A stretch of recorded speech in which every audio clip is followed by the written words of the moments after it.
Hello বন্ধুরা, সবাই কেমন আছেন? আশা করি সবাই ভালো আছেন। আমিও অনেক ভালো আছি। তো আজকেও আবার আপনাদের মাঝে নতুন একটি ভিডিও নিয়ে হাজির হলাম। তো আজকে আমি আপনাদের দেখাবো কিভাবে ওয়ামান ওয়ার্ক সাইকেল ঠিক করতে হয়। তো চলুন কথা না বাড়িয়ে মূল ভিডিওতে যাওয়া যাক। তো এখানে দেখুন আমি একটি ক্যারেক্টার নিয়ে নিয়েছি। তো আমার এই ক্যারেক্টারটি আপনার গ্রাফিক্সে কনভার্ট করা। তো আমি এখন গ্রাফিক্স থেকে সিম্বলের ভিতর চলে গেলাম। এ, দেখুন আমার এখানে প্রত্যেকটা আপনার অংশ আলাদা আলাদা লেয়ারে করা আছে। এর প্রত্যেকটা অংশকে আমি আলাদা আলাদা লেয়ারে আগে থেকেই ড্রয়িং করে নিয়েছি। আপনারাও এটাকে আলাদা আলাদাভাবে ড্রয়িং করে নেবেন প্রত্যেকটা লেয়ার বাই লেয়ারে। দেখুন এটাকে আলাদা আলাদা প্রত্যেকটা আহ, অংশকে আমি ধরে ধরে এটাকে আলাদা করতে পারবো, যেহেতু প্রত্যেকটা অংশই আমার গ্রাফিক্সে নেওয়া। তো আপনারাও প্রত্যেকটি অংশকে আগে থেকে ড্রয়িং করে এটাকে আলাদা আলাদা গ্রাফিক্সে কনভার্ট করে নেবেন আলাদা আলাদা সিম্বলে নিয়ে। তো আমি এখন এটাকে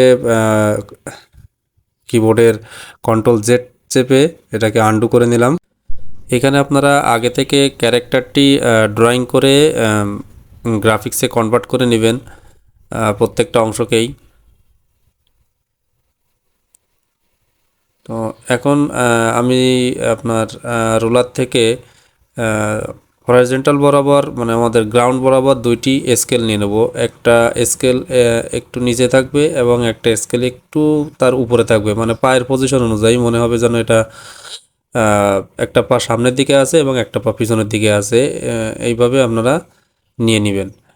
তো এরপরে আমি আপনার আমাদের ফ্রেম কিছু ফ্রেম নিয়ে নেব। আমি এখানে 660 পর্যন্ত ফ্রেম নিয়েছি, তো আপনারা এর থেকে কম বেশিও নিতে পারেন। তো আমি আসলে 30 পর্যন্ত ফ্রেম নিয়ে আপনাদের অ্যানিমেশন করে দেখাবো। তো প্রথমে আপনার এখানে আমি 30 পর্যন্ত কিছু এফ সিপ শেপে কি ফ্রেম নিয়ে নিয়েছি।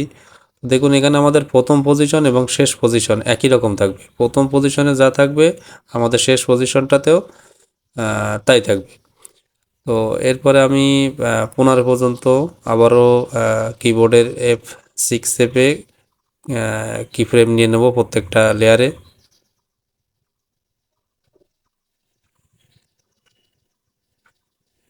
তো এখানে কি ফ্রেম নেওয়ার পরে আমার প্রথম পজিশন এবং শেষ পজিশনটা একই রকম থাকার কথা, কিন্তু এখানে একটু ভুল হয়ে গেছে।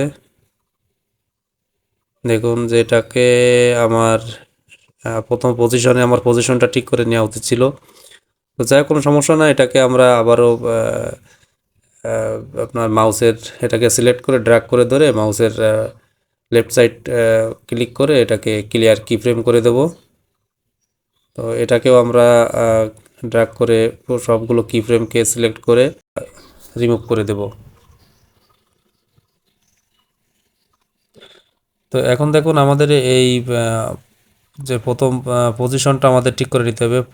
ফার্স্ট কি ফ্রেমগুলোতে আমাদের প্রথম পজিশনটা দেখুন আমরা এখানে ঠিক করে নিচ্ছি। তো এখানে আমাদের ডান হাতটা সামনে আসলে আমাদের ডান পাটা পিছনের দিকে যাবে এবং বাম হাতটা যখন পিছনের দিকে যাবে তাহলে আমার বাম পাটা সামনের দিকে আসবে। তো আমি এখানে আমার ক্যারেক্টার অনুযায়ী এটাকে আমি একটু সেট করে নিচ্ছি। তো আপনারা এইভাবে সেট করে নেবেন। তো পায়ের পাতাটা যেন আপনার যে পাটা নিচের দিকে থাকবে, দেখুন আমার এখানে বাম পাটা নিচের দিকে আছে, তো বাম পায়ের পাতাটা আসলে আপনার গ্রাউন্ডের সাথে সেট টাচ করে আছে এরকমটা মনে হচ্ছে। তো আমি এখন এখানে 30 পর্যন্ত কি ফ্রেম নিয়ে নিলাম। তো দেখুন এখন এখন আমার প্রথম পজিশন এবং শেষ পজিশন এই 1 নাম্বার কি ফ্রেমের পজিশন এবং 30 নাম্বার কি ফ্রেমের পজিশন একই আছে। তো এরপরে আমি 15 নাম্বার কি ফ্রেমে আবারও কিবোর্ডের F6 চেপে কি ফ্রেম নিয়ে নেব। নিয়ে নেওয়ার পরে আমি এর পজিশনটাকে একটু চেঞ্জ করে দেবো, যে আমার ডান হাতটা পিছনের দিকে যাবে এবং বাম হাতটা আমার সামনের দিকে আসবে। তো ডান হাতটা যদি আমার পিছনের দিকে যায় তাহলে অবশ্যই আমার ডান পাটা একটু সামনের দিকে আসবে। তো আমি কিবোর্ডের অ্যারো কি দিয়ে এটাকে আমি একটু ডাউন করে দিলাম এবং বাম পাটাকে কিবোর্ডের অ্যারো কি দিয়ে একটু আপ করে দিয়ে এটাকে একটু পিছনের দিকে দেবো, কারণ দুটো মনে হচ্ছে একই জায়গায় অ্যাডজাস্ট হয়ে গেছে। তো এটাকে আমি একটু আমার অনুযায়ী, ক্যারেক্টার অনুযায়ী এটাকে আমি একটু সেট করে নিলাম। তো দেখুন এখন মনে হচ্ছে একটা পা সামনে একটা পা পিছনে। তো এখন যেটা করতে হবে যে আপনার 7 নাম্বার ফ্রেমে, হ্যাঁ 7 নাম্বার ফ্রেমে আসবো। 7 নাম্বার ফ্রেমে এসে আবারও কিবোর্ডের F6 চেপে প্রত্যেকটা লেয়ারে কি ফ্রেম নিয়ে নেব। কি ফ্রেম নিয়ে আমার হাতের পজিশন দুটোকে কাছাকাছি, মানে মনে হবে সমান সমান রাখতে হবে, এবং শাড়ির যে আঁচলটা আছে এই আঁচলটাকে আমি ধরে হালকা একটু পিছনের দিকে সরিয়ে দিলাম। এখন আপনার টোটাল বডিটাকে ধরে পা দুটা বাদে বাকি অংশটুকু ধরে এটাকে আমি কিবোর্ডের অ্যারো কি চেপে সামান্য একটু উপর দিকে তুলে দিলাম। এখন আপনার মাথার যে অংশটা আছে, মাথার অংশগুলোকে একসাথে সিলেক্ট করে এটার অ্যাঙ্কর কি সেট করে নিয়ে আমি মাথাটাকে হালকা একটু সামনের দিকে ঝুঁকিয়ে দেব, কারণ আমরা যখন হাঁটি তখন আমাদের মাথাটা সামনের দিকে একটু হালকা ঝুঁকা থাকে। তো এখন আমি এখান থেকে আপনার 22 নাম্বার ফ্রেমে এসে আবারও কিবোর্ডের F6 চেপে এখানে প্রত্যেকটা লেয়ারে কি ফ্রেম নিয়ে নিচ্ছি।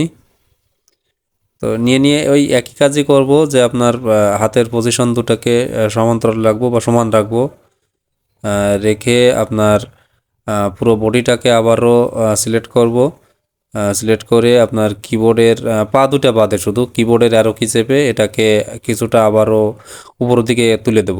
আপনার অনুযায়ী, আপনার পছন্দ অনুযায়ী এটাকে যতটুকু আপনি হালকা উপরে তুলবেন, বেশি না। দেখা যাচ্ছে কিবোর্ডের 5-6 অ্যারো কি চেপে এটাকে উপরে তুলবেন। তারপরে মাথার অংশগুলোকে ধরে এটাকে আবারও সামনের দিকে একটু ঝুঁকে দিলাম।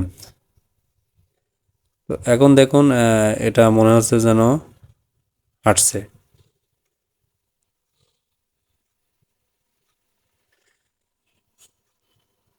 এখন প্রত্যেকটি ফ্রেমের ভিতরে আমি ক্লাসিক টুইন সেট করে দেব।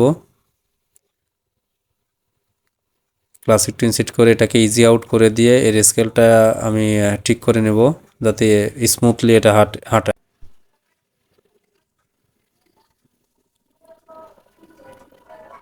এখন এটাকে একটু আমি প্লে করে দেখব যে আসলে কেমন হয়েছে। তো দেখুন বন্ধুরা, আমার ক্যারেক্টারটি মনে হচ্ছে এটা স্মুথলি এটা হাঁটছে। তো ধন্যবাদ সবাইকে আমার ভিডিওটি ধৈর্য ধরে দেখার জন্য।